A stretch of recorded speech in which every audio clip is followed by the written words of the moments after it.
आज अपने जो डिस्कस किया टेक्नोलॉजी के बारे में, यूट्यूब के बारे में, सोशल मीडिया के बारे में, तो उसके बारे में आपने क्या सीखा, आपका क्या उसके बारे में विचार है। ऑफिस में सफाई वफाई करने के बाद में हम चले गए एक जीमन में, वहाँ पे चूरमा। तो दोस्तों ये है सीकर के दीपावली का नज़ारा, बहुत ही खूबसूरत। गुड मॉर्निंग दोस्तों, आनंद राज 24 के एक और व्लॉग में आपका स्वागत है। मैं हूं आपका दोस्त आनंद चौधरी और आज चल रही है दीपावली की सफाई। देखो सभी लगे हुए मिशन पे। विनोद जी उधर देखो आज निक्कर में ही घूम रहे हैं, और ये डीसी सर, ये हितेश, रंजीत सभी दीपावली की सफाई में व्यस्त हैं। तो चलो करते हैं कुछ दीपावली की सफाई और ऑफिस को चमकाते हैं। और इलेक्ट्रॉनिक सामान है, कंप्यूटर वम्प्यूटर, तो उनको ध्यान रखना पड़ता है कि धूल इनकी ज़्यादा नहीं आ जाए। दूसरा ये गिर नहीं जाए क्योंकि एलसीडी है तो लफड़ा हो सकता है। थोड़ा सा आराम से हैंडल विद केयर करना पड़ रहा है, और थोड़ी देर में हम चमका देंगे ऑफिस को टनाटन। और ये हमारा रंजीत इलेक्ट्रॉनिक सामान को संभालते हुए पूरा। रंजीत आराम से। और हितेश ढूंढ रहा है कि मैं क्या करूं जल्दी। और ये विनोद जी देखो आज मिशन में कच्चा पार्टी में बने हुए हैं। और मैंने बोल दिया है कि मैं इलेक्ट्रॉनिक सामान में हाथ नहीं लगाऊंगा, कंप्यूटर ये बच्चे लोग ही रखेंगे इधर। क्योंकि धर्मेंद्र जी बोलते हैं कि कोई एक्सीडेंटली कोई चीजें इधर उधर नहीं हो जाए वरना फिर गफड़ा हो सकता है। तो चलो करते हैं सफाई दोस्तों। तो दोस्तों ऑफिस की पूरी सफाई हो चुकी है और सभी अपने अपने मिशन में लग चुके हैं। आप देखो पूरा एकदम ऑफिस चकमका रहा है, एकदम बढ़िया से कर दिया सभी चीजें सेट।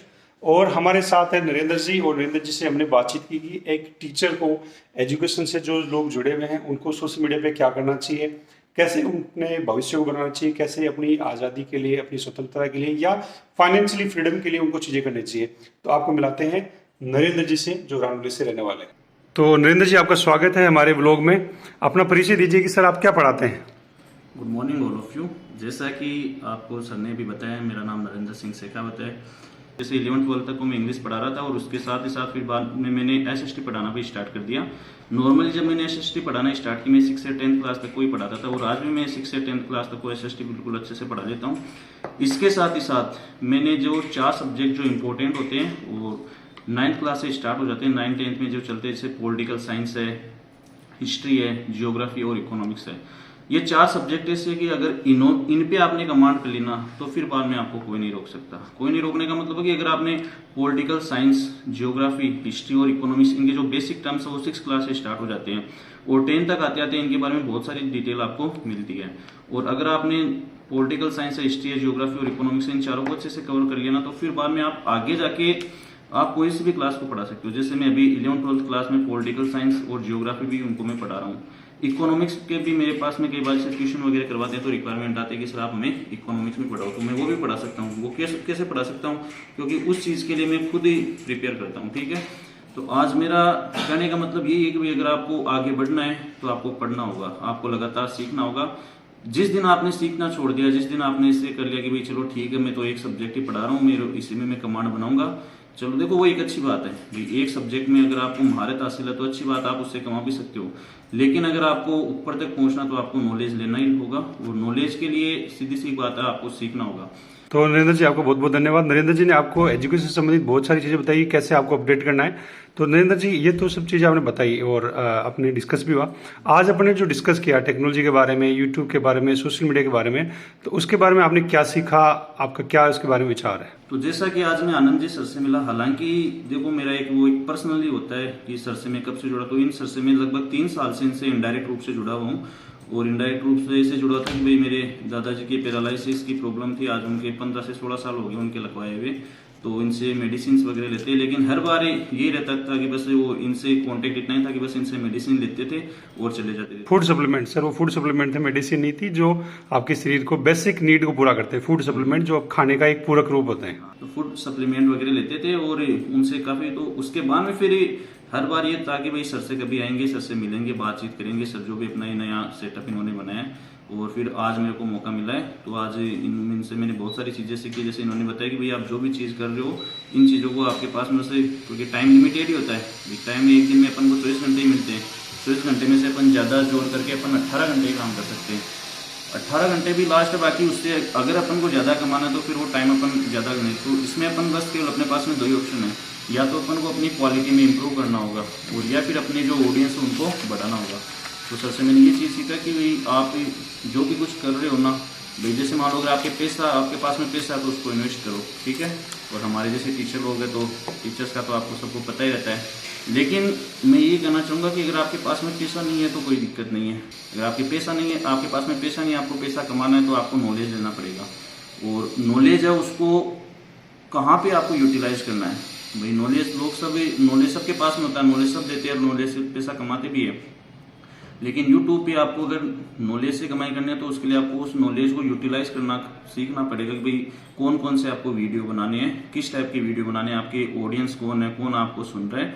और अगर आप एक बार इस क्षेत्र में आ गए, अगर आपने एक बार यूट्यूब को अपना लिया या जो भी डिजिटल सोशल मीडिया है, फेसबुक है, ट्विटर है, इसके अलावा इंस्टाग्राम है, यूट्यूब तो जैसे है ये, इसके अलावा और भी जितने मीडिया, अगर इन पे आप मीडिया के जो प्लेटफॉर्म है इन पे अगर आप आगे ना, तो वहाँ पे आपको जो भी आप मैटर तैयार करो वो ऐसा होना चाहिए कि उससे लोग अट्रैक्ट हो, ठीक है। क्योंकि जैसा अपन देखते हैं कि आज के टाइम पे लाखों करोड़ों टीचर्स जो वीडियो बनाते हैं, लेकिन सभी थोड़ी कमा रहे हैं और सब चलते भी नहीं है। तो आपको एक स्पेसिफिक ऑडियंस को आपको क्रिएट करना होगा। इसमें भी आपको ये ध्यान रखना है कि भाई जो नॉर्मल जो आम लोग है भाई, आप जो भी तैयार कर रहे हो ना उसकी भाषा ऐसी होनी चाहिए कि आम लोगों को भी वो अच्छे से समझ में आ जाए।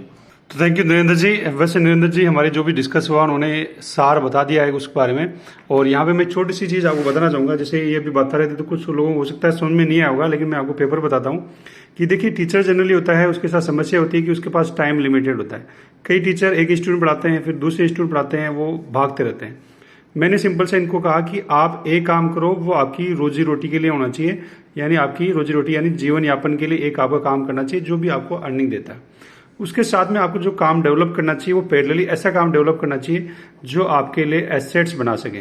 देखो मोबाइल से रिकॉर्ड कर रहा हूँ, उसी टाइम में लिख रहा हूँ, थोड़ा सा हो सकता है लिखने में गड़बड़ हो जाए, लेकिन आप देखो एक काम आपका रोजी रोटी यानी आपका जीवन यापन के लिए होना चाहिए। दूसरा जो भी काम करते हो वो आप उसमें प्लस करने के लिए मत करो कि आप यहाँ से 10,000 रुपये कमा रहे हो फिर 5,000 करने के लिए आपने एक काम और करना स्टार्ट कर दिया। नहीं, ये मत करो बिल्कुल भी, क्योंकि आप उसमें फिर एक चक्र में फंस जाओगे। आप एक रोजी रोटी के लिए कोई भी काम पकड़ लो, एक काम पकड़ लो, उसके अलावा आपको जो काम करना है वो एसेट्स डेवलप करने के लिए करना है। एसेट्स ऐसी चीजें जो आपके नहीं रहने पे भी आपको काम या इनकम करने के साथ में आपको एक्सपोनेंशियली ग्रोथ दे। वो घातांक की जनरली वर्दी बोलते हैं, ये आपकी ग्रोथ है, ये आपका टाइम है। तो इस तरह से आपकी ग्रोथ होनी चाहिए। एक समय तक आपको सीखेंगे, सीखने के बाद में जब आपकी ग्रोथ स्टार्ट हो तो वो एक्सपोनेंशियली स्टार्ट हो, वो बहुत ही बड़े रूप में स्टार्ट हो। तो इस तरह से मैंने इनसे बातचीत करके एसेट्स पे फोकस करने को कहा कि जैसे आप अपना कंटेंट प्रोड्यूस करो, जैसे आप बिजनेस करो, जैसे कुछ भी करो, लेकिन एसेट्स डेवलप करो। क्यों सर? हाँ बिल्कुल, आनंद जी सर ने बिल्कुल एकदम सही बताया, बिल्कुल निष्पक्ष तरीके से, स्वतंत्र तरीके से। ऑफिस में सफाई वफाई करने के बाद में हम चले गए एक जिमन में, वहाँ पे चूरमा और क्या बोलते हैं गट्टे की सब्जी और सब चीज़ खाई, और उसके बाद में हम आ गए हैं हमारे अजीज मित्र भोलाराम जी के पास।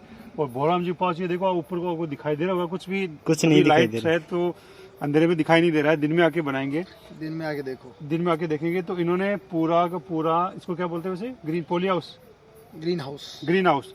तो इनके पास 3-4 ग्रीन हाउस है बड़े बड़े, और उसमें अलग अलग चीजें की फसल देखो खेती हो रही है। रात को हमें देखने में मजा आया देख के। अभी आपको दिखाई नहीं देगा कुछ, तो भोलाराम जी कुछ इसके बारे में बताना चाहोगे हल्का सा एक लाइन में कुछ? ये एक प्रोटेक्टेड कल्टीवेशन के लिए होता है जिसको अपन सेड नेट बोलते हैं जी। और इसका एक मतलब हाई टेक्नोलॉजी से युक्त एक पोली हाउस और होता है जी। ये दोनों ही ग्रीन हाउस में आ जाती है। इसमें अपन यूरोपियन कोकुम्बर है, कैप्सिकम है, अपने टमाटोज हैं, चेरी टमाटोज हैं, जरबेरा है, गुलाब है, इनकी फसलें इसमें कर सकते हैं। प्रेजेंटली मैंने एक में कोकुम्बर लगा रखा है, यूरोपियन कोकुम्बर, और दूसरे में मैंने यहाँ कैबेज, ब्रोकली और कॉलीफ्लावर लगा रखी है। तो दोस्तों इसका जल्दी वीडियो मीटिंग सीटिंग पे आने वाला है, तो हम जल्दी आके शूट करेंगे। अभी तो सर के जगह देखनी थी भाई, कैसी कैसी जगह है और कैसे हमें पहुंचना है। सिक्कर के पास, ये ज़्यादा दूर नहीं, फतेहपुर रोड पे ही मान लो आप, सबुलपुरा। तो यहाँ पे आके जल्दी वीडियो शूट करेंगे और मीटिंग सीटिंग में पूरा वीडियो आने वाला है। तो मीटिंग सीटिंग को सब्सक्राइब करो, फॉलो करो, अभी करो जल्दी से, लिंक डिस्क्रिप्शन में और मिल जाएगा। मिलते हैं मीटिंग सीटिंग पे, चलते हैं मीटिंग सीटिंग पे। तो दोस्तों ये एक और साइट है भोलाराम जी की, देखो अभी तैयार हो रही है, आगे तक जा रही है वहाँ पे। तो इसका भी हम जल्द ही विजिट करेंगे। क्यों भोलाराम जी, कब तक तैयार हो जाएगा ये? बिल्कुल, ये 1 अक्टूबर तक तैयार हो जाएगा, 1 नवंबर तक तैयार हो जाएगा, 1 नवंबर तक तैयार हो जाएगा। तो दोस्तों यहाँ पे भी विजिट करेंगे, आपको दिखाएंगे मॉर्निंग में कि ये कैसे बनता है। तो आपको फाउंडेशन भी देखने को मिलेगा, और फिर भोलाराम जी हमें पूरी डिटेल बताएंगे, पूरी डिटेल मीटिंग सीटिंग पे। बताने वाले हैं। तो दोस्तों ये है सीकर के दीपावली का नज़ारा, बहुत ही खूबसूरत। अब की बार सीकर में मेरे को इतनी खूबसूरत दीपावली देखने को मिल रही है, इतने अच्छे से लाइटिंग है पूरा प्रॉपर तरीके से।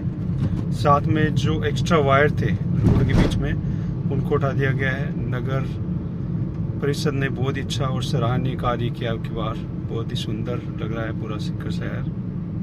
तो दोस्तों ये देखिए सीकर के एसके हॉस्पिटल के सामने का जो जगह है, वहाँ पे भी आपको बहुत ही अच्छी डेकोरेशन देखने को मिल रही होगी। सभी पोल्स को तिरंगे की स्टाइल में सजाया गया है, एकदम बहुत ही कलरफुल और ब्यूटीफुल।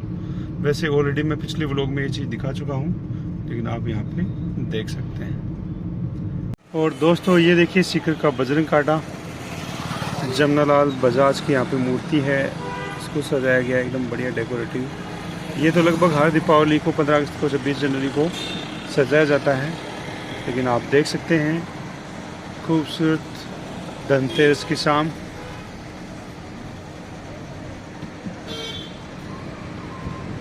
तो दोस्तों खाना पीना हो चुका है, क्योंकि हमारे मित्र संजय जी का घर का गृह प्रवेश था, तो संजय जी को बहुत बहुत बधाई घर प्रवेश की। और सुमन जी चले गए गाँव, क्योंकि उनके भाई ने खरीदी है गाड़ी, तो मैं हूँ अकेला। दोस्तों इसी के साथ मैं वीडियो एंड करूँगा। वीडियो में अंतिम मैसेज आपके लिए, जब आप वीडियो देख रहे हो तब भी धनतेरस चल रहा होगा, तो आप सभी को धनतेरस की बहुत बहुत शुभकामनाएं। आने वाली दीपावली की अग्रिम शुभकामनाएं, और दीपावली को भी व्लॉग करेंगे। तो दोस्तों इसी के साथ मैं वीडियो एंड करता हूं। अगर वीडियो अच्छा लगा तो लाइक करें, शेयर करें, चैनल को सब्सक्राइब करें, और मिलते हैं नए व्लॉग में कल सुबह।